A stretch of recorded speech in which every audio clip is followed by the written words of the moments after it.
Je voudrais ensuite réitérer la ferme condamnation de l'opposition républicaine et donc de l'UFDG du traitement dégradant, inhumain et injuste infligé aux populations de Kapuroraï et de Kipé 2. Je vous ai dit ici, et je l'ai dit à la dernière conférence de presse, ce n'est pas la bonne méthode. Il y a de la haine et des règlements de compte politique dans ce comportement de notre gouvernement.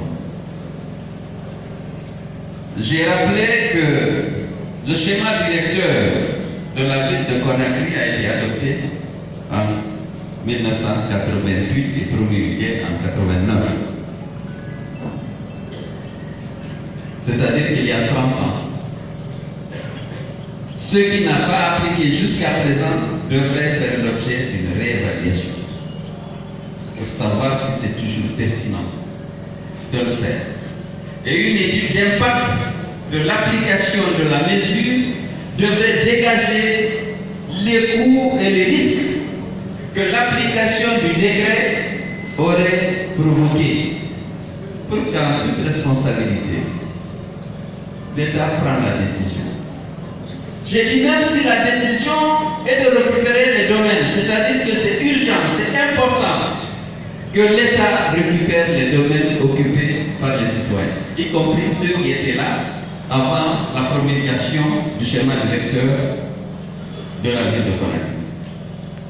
C'est des hommes et des femmes, des ouvriers, des artisans, des Guinéens tout simplement, qui ont épargné dans des conditions difficiles pour investir, se donner un toit, une petite maison. L'État ne peut pas les traiter comme ça. Évaluer le coût de leur investissement, essayer en fonction de ces moyens de leur donner quelque chose en les recasant dans un autre domaine, fut-il à 100 km de Conakry. Mais on ne peut pas traiter ses compatriotes comme ça. C'est ce qui est révoltant. Ils sont là depuis 40 ans, 30 ans, certains bien avant que la zone ne soit classée réserve foncière de l'État. On vient avec haine, avec enthousiasme, créer une calamité. C'est révoltant, c'est inhumain. On a besoin d'avoir à la tête de ce pays des gens qui sont sensibles au sort guinéen, qui qu'il soit. On ne peut pas traiter comme ça un gouvernement qui doit être devant pour venir au secours qu'une calamité naturelle pourrait, des Guinéens qu'une calamité naturelle pourrait mettre dans une situation de sans-abri, de précarité. L'État doit être présent. Mais l'État provoque cette calamité. Plus de 12 000 personnes sans abri. Aucun secours de l'État. C'est inacceptable. On a perdu nos valeurs, on a perdu nos repères dans ce pays. L'État qui lève les impôts. Le président qui est censé être le président de tous les Guinéens, tu vois, tu provoques le malheur de ton compatriote. Tu le mets dans une situation de sans-abri. C'est vers toi, père de la nation, qu'il devait courir. Tu ne fais aucun geste, tu menaces, tu te réjouis de voir tes compatriotes dans cette situation.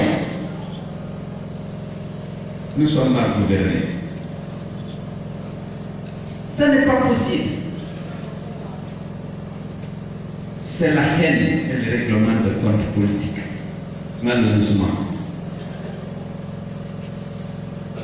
Je voudrais saluer et féliciter tous ceux qui ont agi pour aider ces sinistrés à survivre.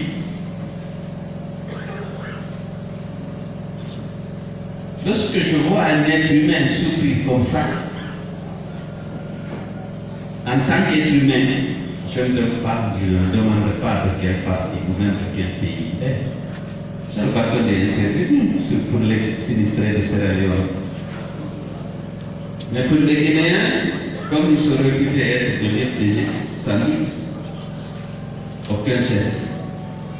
Sinon, l'autorité de l'État doit être réaffirmée. Oui, l'État va avoir de l'autorité, mais une dose d'humanisme pour concilier l'ordre et la sécurité des citoyens et le respect de leur dignité.